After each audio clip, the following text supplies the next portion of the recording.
जेवण झाल्यानंतर पोट खूप जड होतं, सतत ढेकरा येत आहेत, पचन नीट होत नाहीये किंवा मग पचन व्हावं यासाठी खूप चूर्ण घेतले तरी सुद्धा काहीही फरक पडत नाहीये.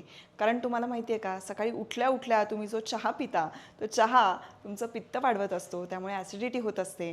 मग या चहाला रिप्लेसमेंट म्हणून आपण काय प्यायलं पाहिजे? अर्थात चहाला रिप्लेसमेंट असू शकत नाही, पण तरीसुद्धा आपलं गट हे छान राहावं असं जर वाटत असेल तर त्यासाठी एक चहा आहे, त्याची रेसिपी आज सरिताताई सांगणार आहे. आणि हे जर का तुम्ही रेग्युलरली 20 दिवस जरी केलं तरी तुम्ही मला थँक्यू म्हटल्याशिवाय अजिबात राहणार नाही. कारण मी तुम्हाला सांगते, इतकं इतकं इफेक्टिव्ह आहे हे. मी गेले महिनाभर हे घेत होते आणि त्याच्यानंतर माझं वजन कमी झालं, पचनशक्ती खूप चांगली झाली. कॉन्स्टिपेशन ज्यांना होतं त्यांच्यासाठी हे अतिशय उत्तम आहे आणि पोट साफ होण्याच्या समस्यासुद्धा यांनी अक्षरशः दूर होतात. इतकं इफेक्टिव्ह हे आहे आणि म्हणून मी याला डायजेस्टिव्ह टी असं म्हणते, जे आपल्या गट हेल्थसाठी खूप चांगलं आहे. आता त्यासाठी काय इन्ग्रेडियंट्स असणार आहेत हे मी सरिताला सांगितलेले आहेत आणि सरिताच्या किचनमध्ये आपण माइंडफुल मंडेमध्ये आज तिच्याकडून जाणून घेणार आहोत की हा चहा कसा बनवायचा. Mindful Monday with Sarita's kitchen मध्ये सरिताचं स्वागत आहे. कशी आहेस स्मिता? चहा घेतला? चहा खूप मस्त झाला. तू चहा पित आली आहेस? हा. इकडे दे तू. अरे विदाऊट शुगर आहे. विदाऊट शुगर असलं तरी हा चहा प्यायचा नाहीये. मग ह्याचा करायचा. आणि तू सकाळी सकाळी चहा पिणार आहेस? मी रोज सकाळी चहा सुरुवात करते आणि मला त्याच्याशिवाय नाही जमत. पण तू म्हणालीस ना की आपले ते ड्रिंक्स पिणार आहेस म्हणून तू आता. हो, पण सुरुवात तर चहानेच होते ना. मग त्यानंतर ड्रिंक, स्मूदी, परत तुमचं काय असेल ते बाबा. Okay fine. आता या पलीकडे मी काही सांगू शकत नाही. पण मग चहाला वेगळी रिप्लेसमेंट दिली तर तो चहा पिशील? विचार करेन, कारण जे चहा लवर्स आहेत ना त्यांचा चहा सोडणं अवघड आहे. बरं, मी जर त्याचे फायदे सांगितले की तू मध्येच असं सुजल्यासारखं वाटतो चेहरा, होतं ना, खूपदा होतं. पोट असं एकदम गच्च झाल्यासारखं वाटतं, हां, चेहऱ्यावर असं अचानक फोड येतात, पिंपल्स येतात, म्हणजे आपलं गट क्लीन नाहीये, राईट? असं वाटतं की हा आता झालं, कॉलेजचे दिवस संपले, आता पिंपल काही येणार नाही, पण तरीही ते येतातच. म्हणजे गट क्लीन नाहीये. त्यासाठीच हा चहा आहे. हे इन्ग्रेडियंट्स आहेत, याचा चहा तू बनवायचा आहे. आणि मी रेसिपी ऑलरेडी तयार केली आहे आणि खरं सांगते खूप छान होते. खरंच तुम्ही जर चहाला रिप्लेसमेंट शोधताय किंवा असं दिवसातून 3-4 कप चहा प्यायचा ना, त्यातला 2 वेळा तरी मी हा पिऊ शकते किमान. येस. सांग आता हे कसं, काय इन्ग्रेडियंट्स आहेत ते. बरं, तर मला ना हा चहा करताना म्हणजे माझा आवडीचा विषय चहा, आणि त्यात पण असं वाटलं की आपल्या आजीच्या किचनमधली एखादी रेसिपी आहे. सो तशीच ही रेसिपी आहे. आधी साहित्य सांगते. तर बडीशेप लागेल 1 छोटा चमचा, अर्धा चमचा जिरं, अगदी थोडासा ओवा, 1 ते 2 लवंग, अर्धा इंच दालचिनी, गूळ घेतलाय जो पूर्णपणे ऐच्छिक आहे, कारण मी स्वतः गोड सोडलेलं आहे. त्यामुळं तुम्ही गूळ, साखर तर नाहीच घालायची, गूळ घालायचे की नाही तुम्ही ठरवू शकता. आणि आपल्याला थोडेसे धने लागतील आणि 2-3 पुदिन्याची पानं. That's it. बरोबर. आणि मी तेच म्हणते की गूळ घातलाच पाहिजे असं नाही, शक्यतो घालू नका. म्हणजे काही जण असं म्हणतात की आम्हाला डायबिटीस आहे म्हणून आम्ही साखर नाही खात, आम्ही गूळ खातो. नाही, गूळही खायचा नसतो.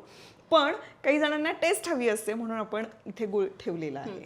फक्त मला काय वाटतं ना, गूळ आणि साखरेमध्ये काय फरक आहे की साखर ही तिला पांढरा रंग येण्यासाठी केमिकल्स वापरले जातात आणि गुळामध्ये नाही वापरले जात. पण मला वाटतं दोन्हीच्या कॅलरीज तुम्हाला सेमच मिळतात. नाही, आणि आजकाल एवढे प्युअर गूळ मिळतच नाहीत. त्याच्यामुळे ती रिस्क आपण घेऊ नये जर का आपण हेल्दी काहीतरी प्यायचं म्हणतोय तर.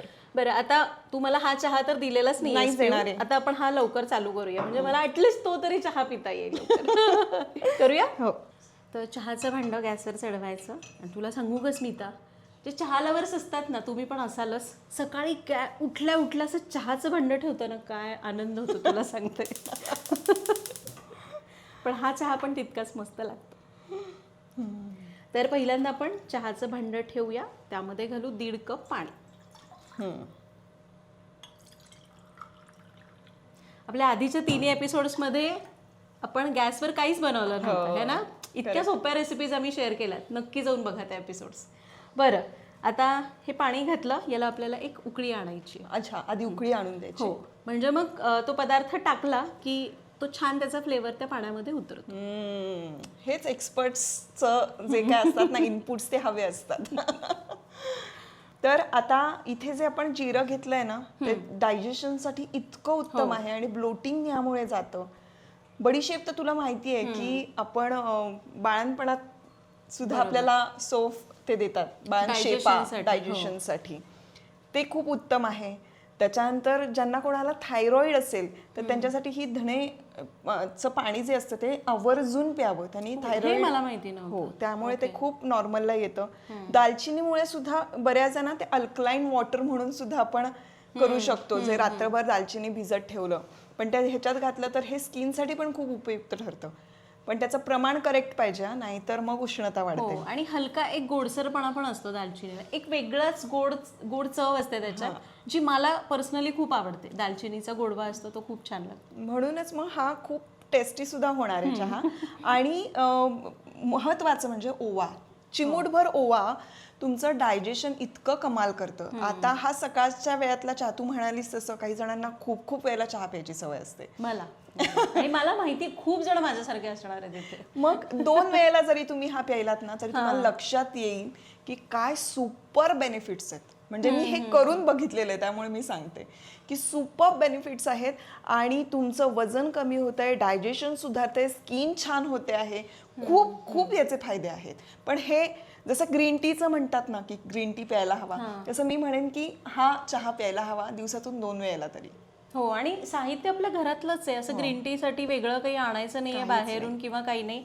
तुमच्या मसाल्याचे डबे उघडले की सगळं समोर आहे, है ना? सगळं आपल्या घरातच आहे. ते काढायचं आणि चहा करायचा. बरं, आता आपण पाण्याला उकळी आली आहे, यामध्ये घालू बडीशेप. 1 चमचा, 1 चमचा छोटा चमचा कच्ची बडीशेप, अर्धा छोटा चमचा जिरं. ओवा घालताना तू बघितलं मी म्हणून थोडासा हात आखडता घेतेय, कारण जास्त स्ट्रॉंग केलं तर मग घशामध्ये जळजळ होऊ शकते. उष्णता. 1 लवंग, अगदी थोडीशी अर्धा इंच दालचिनी. त्यानंतर आपण अर्धा चमचा घालूया धणे,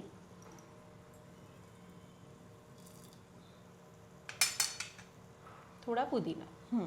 मी गूळ घालत नाही कारण मला आता गोडाची सवय पूर्ण मोडलेली आहे. तुम्हाला अगदीच सुरुवातीला करायचंय तर थोडा थोडा गूळ घाला आणि परत मला वाटते कमी कमी करत गेलं तरी चालेल, है ना? मी तशीच साखर सोडली आहे, माझी माहिती आहे. म्हणजे ते ज्यांना साखरेची सवय लागलेली असते त्यांना जनरली हे नाही जमत, म्हणजे की एकदमच पूर्ण साखर सोडून चहा घेणं. तर मी एकदम अर्धी केली, मग परत कमी करत पूर्ण बंद करून टाकले. No sugar challenge, 30 days challenge आम्ही घेतलं होतं. आणि तो जो व्हिडिओ तुम्ही अजून बघितला नसेल, तू बघितलास, पण तुम्ही कोणी बघितला नसेल तर नक्की जाऊन बघा आणि ते चॅलेंज घ्या. खूप फायदे आहेत त्या चॅलेंजचे. 30 days नाही, मी 6 महिने झालं आता साखर घेतलेली. ओ हो हो हो, वा. आणि याला आता 2 मिनिटं उकळून द्यायचं, मग चहा तयार होईल. आता दूध संपलंय, दूध फाटलंय, असली काही वाट बघायची गरज नाहीये. जे काही समोर आहे ते घ्यायचं आणि चहा करायचा. यांनी 100% पचनक्रिया खूप सुधारते आणि ब्लोटिंग कमी होतं. त्यामुळे हा चहा तुम्ही दिवसातून 2 ते 3 वेळेला घेऊ शकता. जर का असं वाटतंय की उष्णता खूप आहे, लवंग नाही घातलं त्यामध्ये तरी सुद्धा चालेल, पुदिना नाही घातलं तरी सुद्धा चालेल, पण बडीशेप हे कुलिंग इफेक्ट देतं. त्याच्यामुळे बडीशेप तसं पाहायला गेलं तर समतोल राखतं. त्यामुळे तुम्ही हे अगदीच दिवसातून 2 वेळेला तरी पिऊ शकता. मला वाटतं सीझन वाईज थोडेसे आपण बदल करू शकतो, की ओवा नको बाबा, उन्हाळा आहे तर थोडासा ओवा नकोय तर कमी करा अगदी थोडासा, किंवा एखादी लवंग नाही घालायची. असं पण आपण सीझन वाईज याच्यात बदल करू शकतो. आणि आता तर काय पावसाळा आहे त्याच्यामुळे मी अगदीच मस्तपैकी पाऊस बाहेर पडतोय आणि हा चहा पिऊ शकता. आता हे 2 मिनिटं किंवा थोडंसं पाणी आटेपर्यंत याला आपल्याला उकळून घ्यायचं. आता हे आपण मस्त उकळून घेतलंय, रंग पण छान आलाय ना. गॅस बंद करू. आणि जनरली चहाने अपचन होतं, पण आपला हा अपचन सुधारवणारा चहा तयार आहे. करेक्ट. गाळून घेऊया.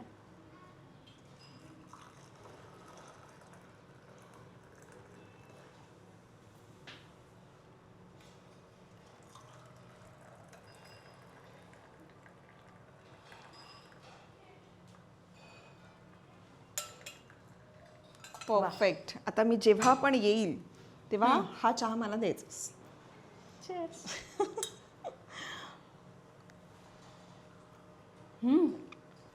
छान आहे ना? छान आहे. येस.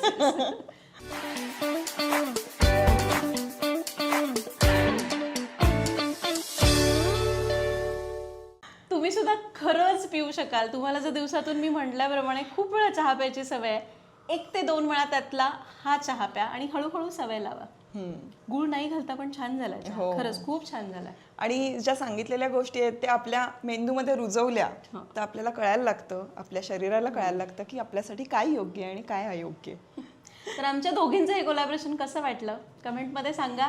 आवडलं असेल तर आणखीन काही काही छान छान करूया आपण. नक्कीच है ना? नक्कीच.